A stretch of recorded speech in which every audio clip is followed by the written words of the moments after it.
नमस्कार मित्रांनो, मी राजेश पाटील. रात्रीची नगरी या सत्यकथेच्या चॅनलमध्ये आपल्या सर्वांचं मनापासून स्वागत करतो. मित्रांनो, काळी मैनी. मित्रांनो, आपण आपल्या चॅनलवर सध्या जी कथा ऐकत आहात त्या कथेचं नाव आहे ज्योती. या कथेला मी बरीच नावं दिली आहेत. या कथेला तुम्ही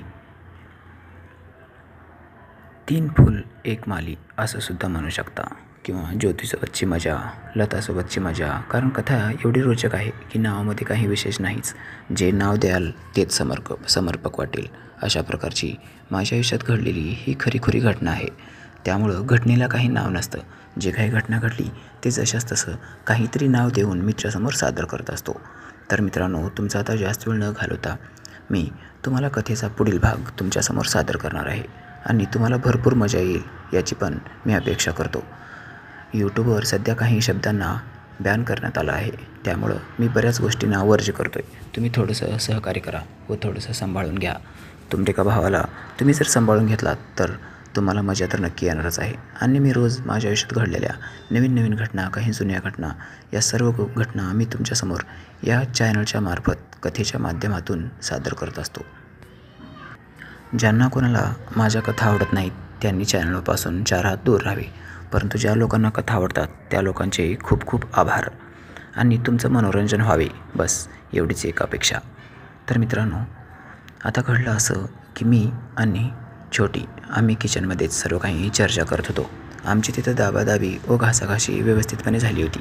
आणि तिथून आता आम्ही इकडे ज्या रूममध्ये सर्वजण झोपले होते तिथं आलो. तिथं ज्योती आणि लता दोघी अगोदर झोपलेल्या होत्या. त्या ठिकाणी मी आणि छोटी जाऊन पोहोचलो. मी जसं माझ्या जागेवर जाऊन झोपलो तसं छोटी मला म्हणाली, मी आता तुझ्या पलीकडच्या बाजूला झोपणार आहे आणि मी आणि तू दोघी मजा करणार आहोत, हो ना? तसं मी म्हणालो, हो. तत्पूर्वी तू एक काम कर, याच्या अगोदर तू काही केलं आहेस का? तशी ती म्हणली, नाही रे बाबा, तुला किती वेळ सांगितलं मी असं काही नाही केलं. माझा हा पहिला अनुभव आहे. त्याच्यामुळं मी कितीतरी आतुर झाले आहे हा पहिला कार्यक्रम करून घेण्यासाठी. तसं मी म्हणालो, छोटी, तू काही काळजी करू नकोस. तुला जेवढं होईल तेवढं सुख द्यायचा मी प्रयत्न करीन आणि तुला तकलीफ होणार नाही या गोष्टीची पण मी जाणीव ठेवन. तशी ती मला म्हणाली, ठीक आहे. मग मी तिला व्हॅसलीन घेऊन यायला सांगितलं. ती मला म्हणाली, ठीक आहे. तिने व्हॅसलीन घेऊन आलं. तिनं व्हॅसलीन आणून व्हॅसलीनची डब्बी जशी माझ्या हातात दिली तसं मी ती व्हॅसलीनची डब्बी घेऊन मी ते व्हॅसलीन माझ्या नांगराच्या फाळाला लावलं.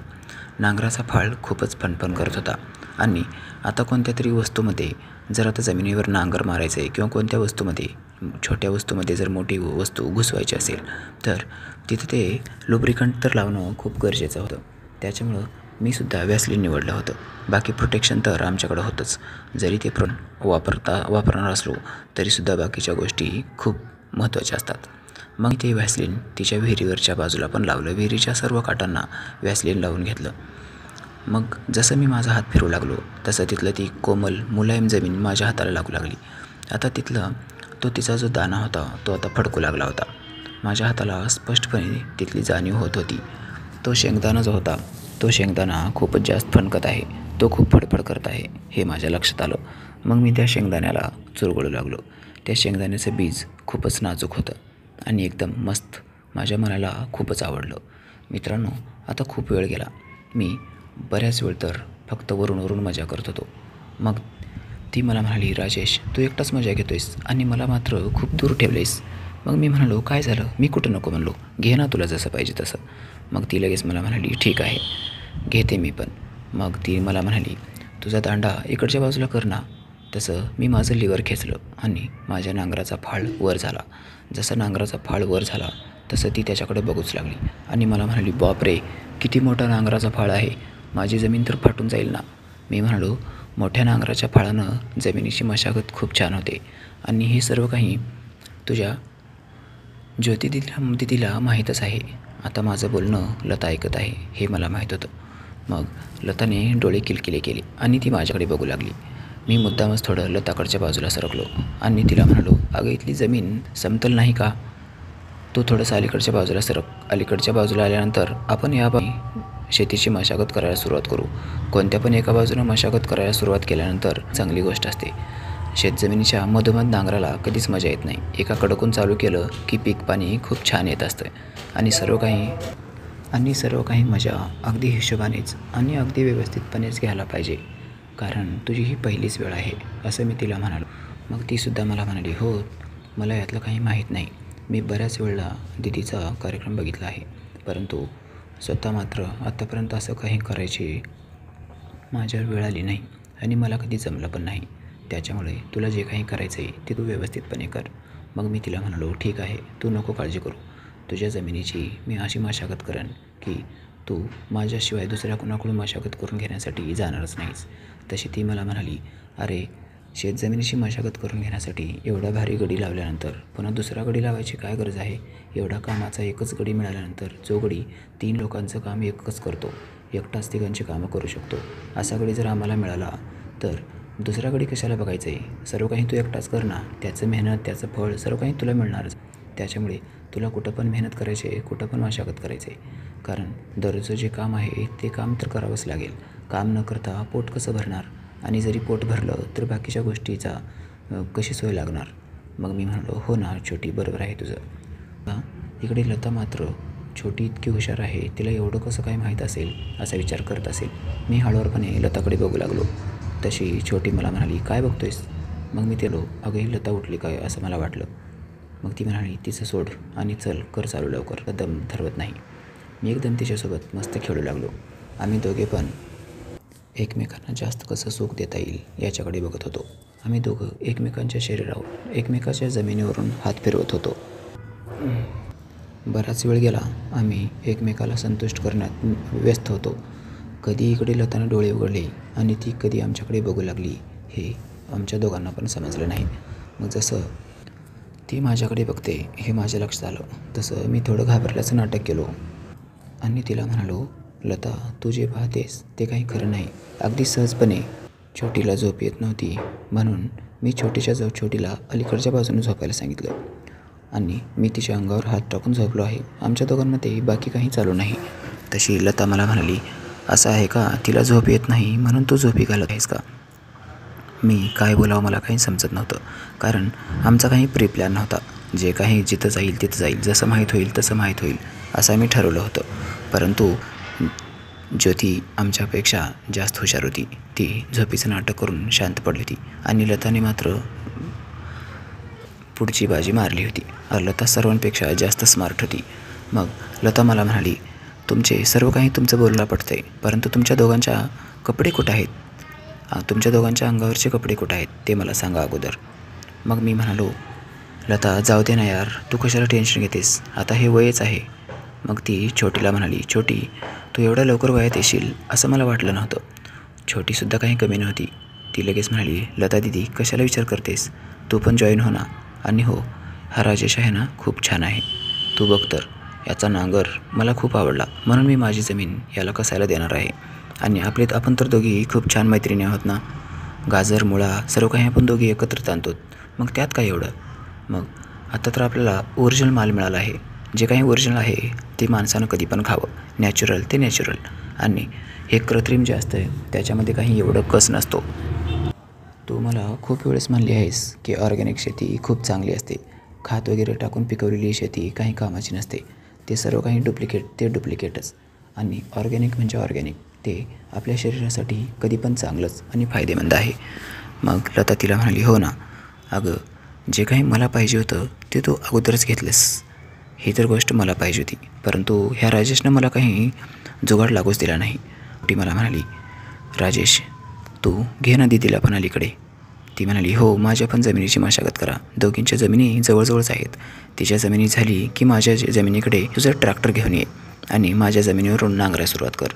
आणि ती छोटीला म्हणाली, तुला काही अडचण येईल तर त्याचं ट्रॅक्टर अलीकडं आलं तर चालेल ना?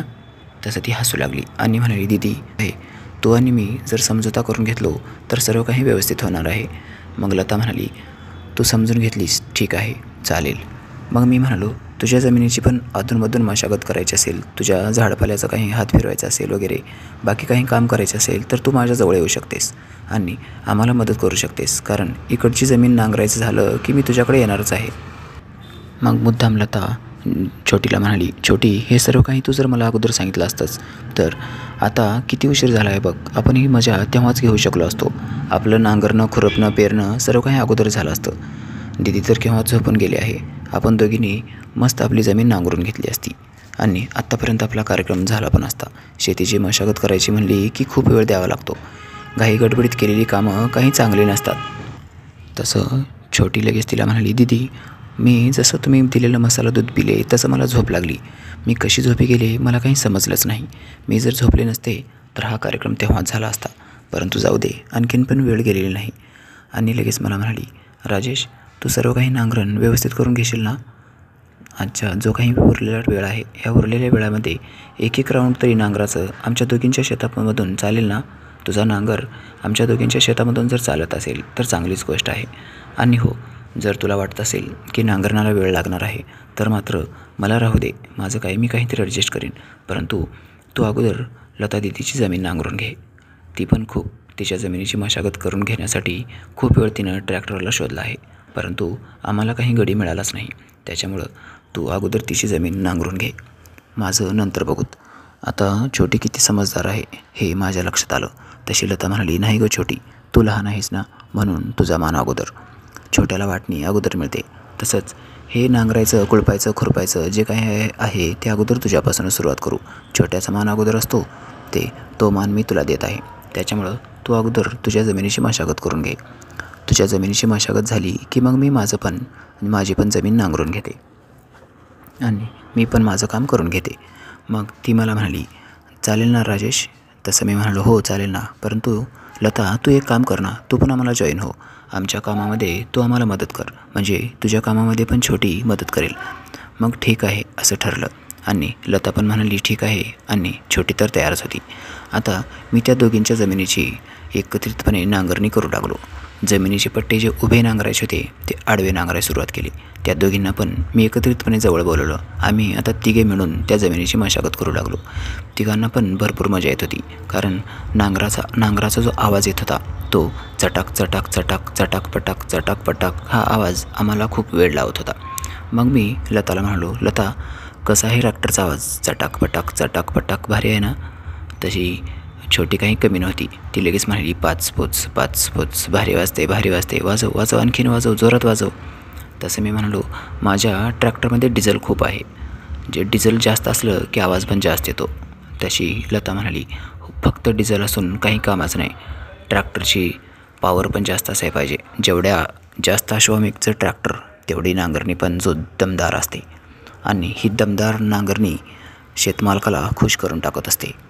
तशी लगेचच छोटी म्हणाली, हो ना, आता मी तर खुश होत आले आहे. जवळजवळ 5 मिनटं राहिली असतील, माझी जमीन संपून जाईल आणि ह्याचं डिझेल पण संपेल. तसं मी हसू लागलो. माझ्या ट्रॅक्टरमध्ये डबल इंजिन आहे आणि किती अश्वशक्ती आहे हे मला माहीत नाही, परंतु माझं ट्रॅक्टर इतर लोकांपेक्षा जास्त दमदार आहे. त्याच्यामुळं माझी नांगरणी आणि फवारणी, कोळपणी सर्व काही मी माझ्या ट्रॅक्टरनं जे काही करतो ते एकदम दमदारच करतो. पुढचा माणूस एकदम जोशमध्ये आला पाहिजे. मग लता हसू लागली आणि लता म्हणाली, ये लवकर माझ्या जमिनीवर, कर लवकर तिच्याकडचं पार, थोडं तुकडं राहिलं आहे तेवढं तुकडं पार कर. तो तेवढं तुकडं पार केलंस की बस ये माझ्याकडे आणि हे कणसं दाबभर, ह्या कणसाची मुंड्या पेरगळ, हे कणसं पण मध्ये येत आहेत. असं म्हणून तिनं ते फुगे उडवले. जसे तिने ते फुगे हलवले तसे ते फुगे मी जोरक्यात दाबले. मी म्हणालो, माझे हात रिकामेच आहेत ना. जरी माझं ट्रॅक्टर चालू असलं, माझं नांगरणं चालू असलं तरी मी माझ्या हाताचा वापर करून तुझ्या शेतामधले जे फुगे लहरत आहेत ते फुगे मी मोडू शकतो, त्यांना पण काढू शकतो. असं म्हणून मी तिच्या त्या फुग्यांना जोरक्यात कुस्करू लागलो, जोरात दाबू लागलो. आता मात्र मला मजा भरपूर यायला लागली होती आणि ह्या दोघी पण आता जास्त जोशमध्ये होत्या. जोशमध्ये केलेलं काम एकदम मस्त असतं आणि खूप ताकद पण लागत नाही. काही वेळाच्या झटापटीनंतर छोटीची जमीन पूर्णपणे नांगरली होती. तिचं नांगरण पूर्ण झालं. तशी ती मला म्हणाली, माझं शेत संपलं आणि तुझं डिझेल पण खाली साळं माझ्या लक्षात येते. सर्व काही ओलं झालं आहे बघ ना, सर्वत्र चिकट झाले. आता तुझं हे डिझेल पुसून घे आणि तुझं ट्रॅक्टर दीदीच्या जमिनीवर घेऊन जा आणि कर चालू तिकडे. तसं मी म्हणालो, जेव्हा मी तुझी जमीन नांगरत होतो तेव्हा तिचे फुगे मी कुस्करत होतो, तिच्या फुग्यांना दाबत होतो. आतमध्ये आलेल्या कणसांची माना मोडणं हे माझं काम आहे. त्याच्यामुळं आता तिच्या जमिनीवर नांगरण करत असताना तुझे फुगे मला दाबायचे आहेत. तशी ती मला म्हणाली, हो ठीक आहे, माझे फुगे तू सहज दाबू शकतोस, कर तुला काय करायचं ते. सर्व काही तुझंच आहे आता. आम्ही दोघीजणी जमिनीच्या मालकीने असलो तरी आमचा गडी मात्र तू खास आहेच. आमच्या खास गड्यानं काय करावं आणि काय करू नये हे आम्ही दोघी ठरवत नाही, तर सर्व काही आम्ही गड्यावर सोपवतो. कारण गड्यावर सोपवून जर काम दिलं तर सर्व काही व्यवस्थित होत असतं असं मला वाटते. तशी लतासुद्धा म्हणाली, हो ना गं छोटी, बरोबर आहे तुझं. सर्व काही गड्याच्याच मनावर सोपवायचं. त्याच्यामुळं आपण जर गड्याला प्रेशर दिलं तर तो गडी काम करत नाही, तो कामामध्ये हलगर्जीपणा करतो.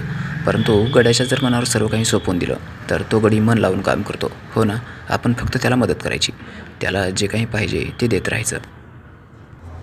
छोटीच्या शेतातली नांगरणी झाल्यानंतर मी लताच्या शेताला परत एकदा नांगरायला सुरुवात केलं. लताचं आणि माझं नांगरणं तिच्या शेतावरून अगोदर एक राऊंड झालाच होता. त्याच्यामुळं आता नांगर फिरवायला खूप सोपं जात होतं आणि ती जरा जास्त जोशमध्ये होती काम करून घेण्यासाठी. गड्यानं काम जास्त करायला पाहिजे हे लताला वाटत होतं. छोटीला या गोष्टीतलं काही माहीत नव्हतं. छोटीची मात्र एकच नांगरणी झाली होती. मग मी छोटीला म्हणालो, आता तुर्तास तरी एक राऊंड ठीक आहे, याच्यानंतर उद्याचा पूर्ण दिवस आपल्याकडे आहे. उद्या ज्योतीला पण बोलूत आपण आणि तिची आणि तुम्हा तिघींची जमीन जर एकत्रित नांगरायचं ठरलं तर तिघींची जमीन एकत्रित नांगरून घेऊत. त्यामुळे आपल्याला मस्त मजा पण येईल आणि काम पण लवकर होईल. चालेल ना? तुमची जमीन लवकरात लवकर सुपीक करून देतो, चालेल ना? तसं त्या दोघी पण हसू लागल्या आणि म्हणाल्या, ठीक आहे. आमचं बोलणं पण चालू होतं आणि नांगरणी पण चालू होती. अशा प्रकारे आमची नांगरणी अर्धा तास झाल्यानंतर मी ज्योतीच्या शेतामध्ये डिझेल सांडलं. माझं डिझेल सांडल्याचं तिच्या लक्षात आलं. मग ती मला म्हणाली, माझं डिझेल तर केव्हा सांडलं, माझी जमीन तर सुपीक झाली, परंतु तुझं पण डिझेल सांडलं बघ. आता हे सर्व काही स्वच्छ करून घे. आणि इथं डिझेल सांडलं आहे, नांगरणी झालं आहे, हे दुसऱ्या लोकांना कळायला नाही पाहिजे, कारण मला 3-4 वेळेस माझ्या शेतातून नांगर फिरून घ्यायचं आहे. मी म्हणालो, असं पण उद्या ज्योतीला माहीत होणारच आहे की, कारण तिची पण जमीन नांगरायचीच आहे. मग ती म्हणाली, ठीक आहे, बघू काहीतरी उद्या. आजची रात्र तर मस्त गेली, आजची नांगरणी मस्त झाली आहे. धन्यवाद राजेश, असं त्या दोघींनी पण एकदाच म्हणले. मग आम्ही तिघं पण आमचे काम संपल्यानंतर आम्ही झोपलो. मित्रांनो, आता कथेचा फक्त शेवटचा एक भाग राहिला आहे. तो भाग उद्या अपलोड होईल. बाय बाय मित्रांनो. कथा आवडली तर नक्की लाईक करा, आपल्या चॅनलला सबस्क्राईब करा आणि हो, कथेला शेअर करायला विसरत जाऊ नका. मित्रांनो, तुम्हाला काही जर माझ्यामधून चुका आढळल्या असतील तर मोठ्या मनानं माफ करा आणि काही सण असेल तर कमेंट करा. बाय बाय मित्रांनो.